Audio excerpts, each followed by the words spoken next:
Nous reprenons donc notre étude du livre Leçons finales à connaître du grand maître espagnol Jesús de la Villa. Nous avons abordé dans la première partie les finales élémentaires, roi et pion contre roi, et nous avons passé en revue quelques finales simples qui nous ont conduit à énoncer certaines lois en commençant par la règle du carré qui joue un rôle dans les positions où le pion n'est pas soutenu par son roi et doit se débrouiller tout seul pour arriver à sa case de promotion. Nous avons parlé du concept d'interposition, où cette fois-ci, le roi dépouillé est dans le carré du pion, mais pas sur les cases devant le pion, et le roi du confort est dans une position qui lui permet de soutenir son pion en empêchant le roi ennemi d'accéder aux cases situées devant son pion. Nous nous sommes familiarisés ensuite avec les notions d'opposition et des cases clés. En ce qui concerne l'opposition, dans les finales roi et pion contre roi, nous avons surtout parlé de son importance quand le pion arrive à la 6e rangée. Et nous avons terminé la première partie avec des exemples du pion sur la 5e rangée et de l'importance de maîtriser dans ce cas-ci le concept des cases clés, dont la formulation dit ceci: si le roi du camp fort occupe une des cases clés, le pion sera promu. Avec le pion en 5e rangée, les cases clés sont les 3 cases situées devant lui.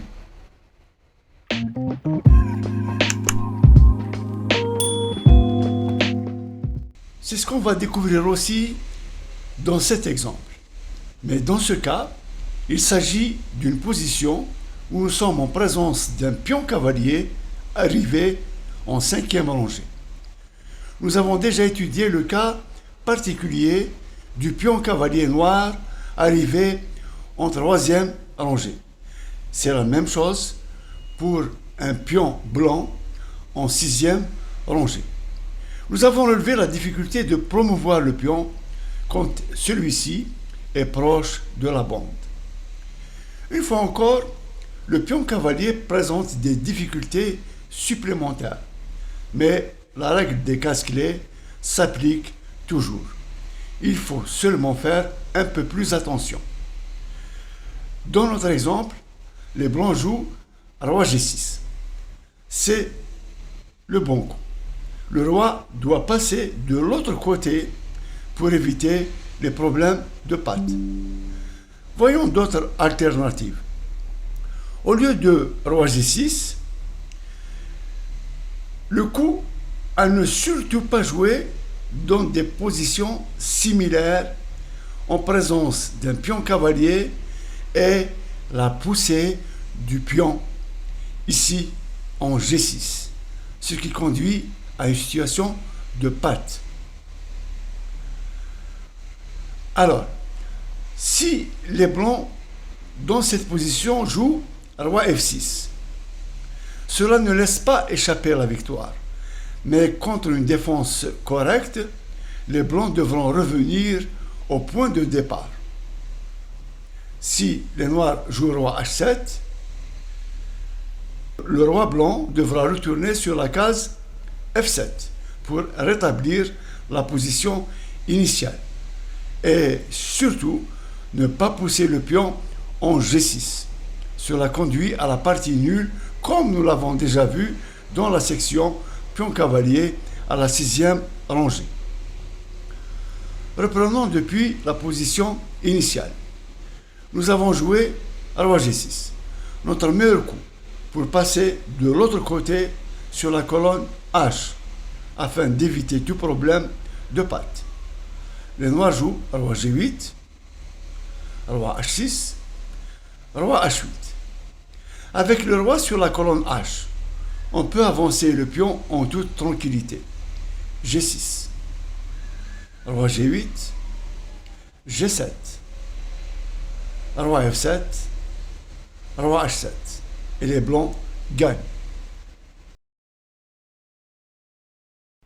quand le pion est en deçà de la cinquième rangée. Les casse-clés sont situés 2 rangées devant lui. Par exemple, pour le pion en quatrième rangée, elles sont sur la sixième rangée. Sur notre diagramme, pour le pion situé sur la case D4, les casse-clés se trouvent en C6, D6 et E6. Et la règle des casse-clés s'applique toujours si le roi blanc occupe l'une de ces cases. Le pion va à Da. Pour un pion en quatrième rangée, les casse-clés sont les mêmes que pour un pion en cinquième rangée. Pour les pions en deuxième ou troisième rangée, la règle selon laquelle les casse-clés sont situés 2 rangées devant le pion reste valable. Par exemple, les casse-clés du pion D3 sont E5, D5 et C5. Et celles du pion D2 sont E4, D4 et C4. Dans la position du diagramme, le roi blanc atteint facilement l'une des casse-clés, mais il arrive que celle-ci soit l'objet d'une lutte plus serrée, dans laquelle l'opposition joue un rôle important. Roi D5, c'est le seul coup qui gagne. Tous les autres annulent. Depuis la case D5, le roi blanc atteint facilement la case critique C6. Si les blancs jouent à roi E5, ça aurait été une erreur à cause de roi E7, qui prend l'opposition et empêche le roi blanc d'accéder en sixième rangée et d'atteindre une case-clé. Alors, sur roi D5, si les noirs jouent à roi E7, roi C6. Voilà. Une fois le roi sur une case critique, le procédé pour couronner le pion est celui que nous connaissons déjà. Roi D8, roi D6, roi C8, roi E7, roi C7, D5, roi C8, D6, roi B7, D7, et gagne.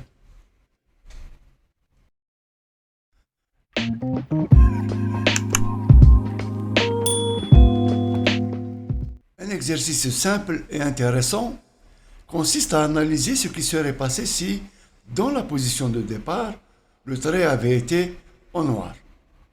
Pour trouver la solution à cet exercice et proposer la meilleure suite pour les noirs qui ont le trait, nous allons aborder un thème intéressant dans les finales élémentaires. Il s'agit de l'opposition distante. Dans la position du diagramme, qui ressemble à la position de l'exercice proposé précédemment, la lutte pour les casse-clés est plus acharnée. Nous savons déjà que les casse-clés du pion en quatrième rangée, la quatrième rangée des noirs et la cinquième rangée de l'échiquier, sont situés 2 rangées devant lui.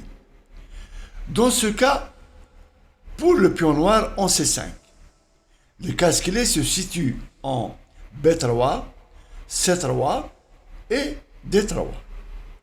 Nous savons aussi que l'opposition empêche le roi adverse d'avancer. Ainsi, si le roi noir atteint sa cinquième rangée, la quatrième de l'échiquier, et qu'à ce moment-là, le roi blanc prend l'opposition en seconde rangée, le roi noir ne pourra plus avancer et pénétrer sur une case critique.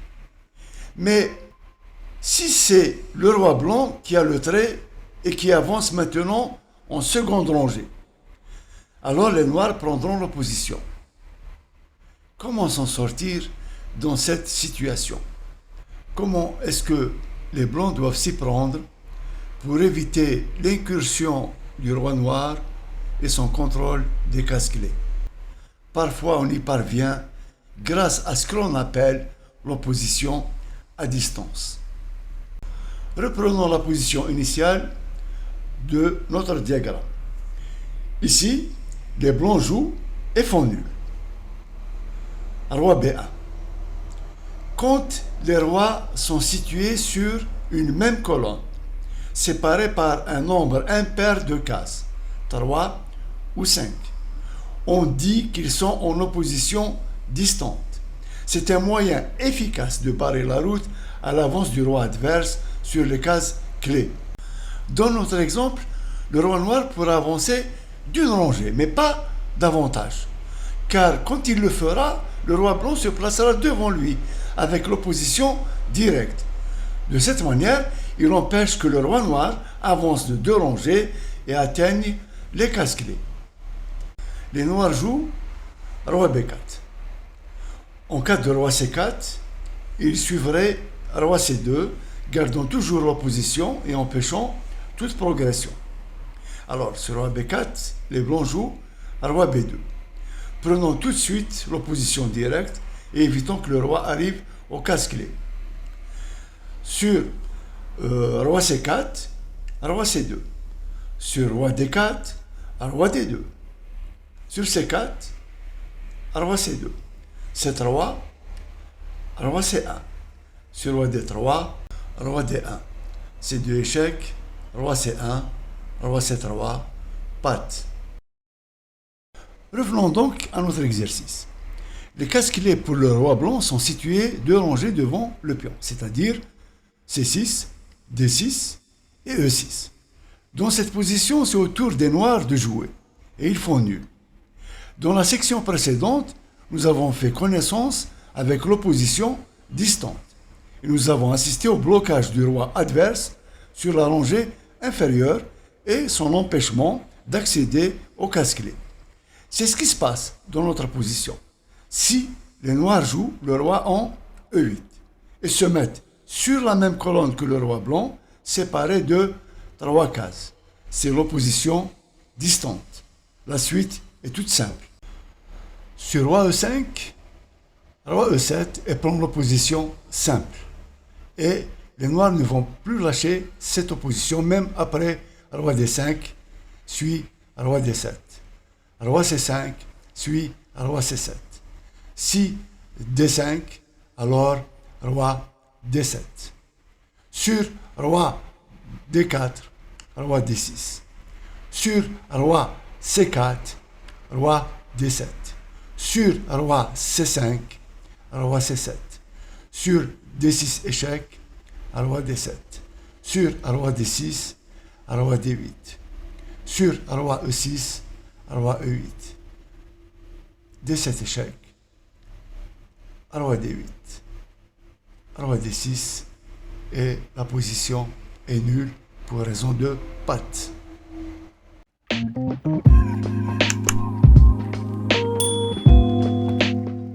Analysons ce diagramme.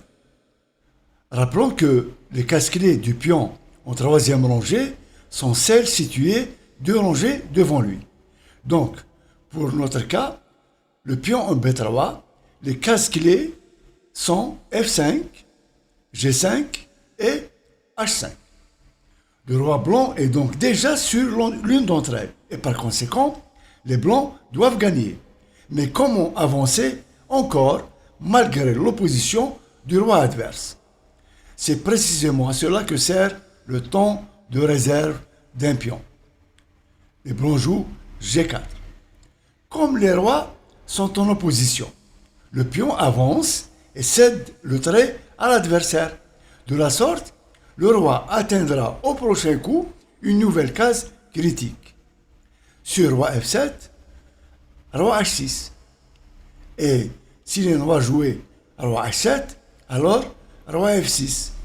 Maintenant, le roi occupe déjà une case critique du pion en 4e rangée et même du pion en 5e rangée. Si bien que l'on pourrait avancer le pion, mais il y a plus simple. Si les noirs jouent roi H8, alors roi G6. Sur roi G8, le roi noir prend à nouveau l'opposition. Mais les blancs utilisent encore le temps de réserve. G5. Sur roi H8, roi F7. Sur roi H7, G6, échec. Et le pion file à Dame. Sur roi H6, G7. Et les blancs gagnent. Reprenons la position à partir du deuxième coup des blancs.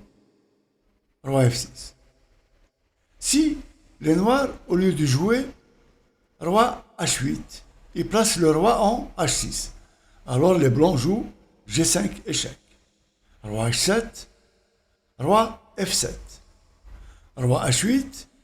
Là, faites attention. Comme il s'agit ici d'un pion cavalier, il ne faut surtout pas pousser le pion en G6 pour cause de situation de patte. Les blancs doivent jouer roi G6, roi G8, roi H6, roi H8, G6, roi G8, G7. Sur roi F7, roi H7, et les blancs gagnent. Si, au lieu de jouer pour les noirs au deuxième coup roi H8 ou roi H6, ils jouaient roi G8. Alors, roi G6.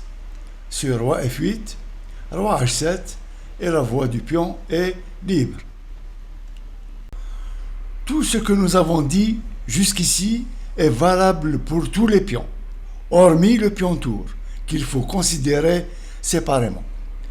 En finale de pion, le pion tour est le plus difficile à promouvoir et l'on n'y parvient que si tout son chemin est dégagé.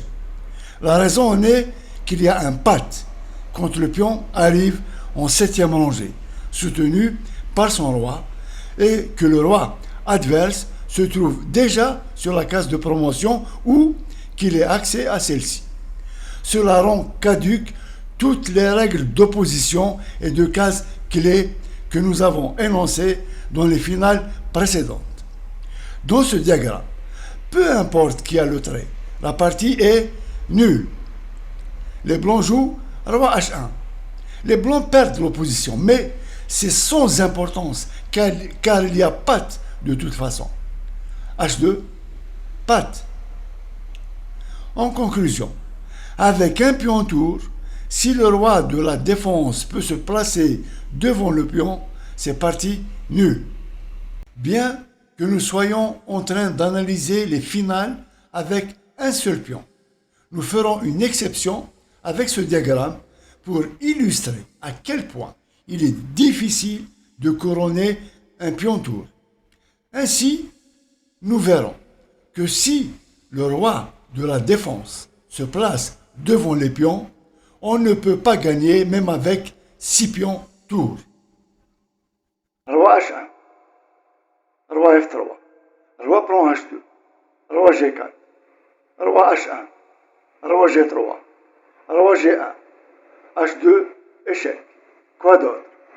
Roi H1, roi G4, roi prend H2, H3, roi H1, roi G3, roi G1, H4, roi H1, H5, roi G1, H6, roi H1, F3, roi H2, roi G4, roi H1, roi G3, roi G1, H2 échec, roi H1. Et de nouveau, il faut perdre le pion avancé pour éviter le patte, et ainsi de suite, jusqu'à les avoir tous perdus, à moins de ne jamais les avancer. Malheureusement, pour le camp fort, se placer devant le pion n'est pas la seule façon pour le roi dépouillé de faire nul. La proximité de la bande peut aussi restreindre de façon dramatique la mobilité du roi qui a le pion. Dans la position du diagramme, les noirs menacent roi B2. Et si les noirs arrivent à placer le roi en B2, ils dégageraient la route pour leur pion d'aller à Dame. Mais c'est au blanc de jouer. Roi C1. Bon coup. Empêche roi B2 et menace roi B1. Roi A2. C'est le seul moyen d'empêcher que le roi blanc ne se place devant le pion.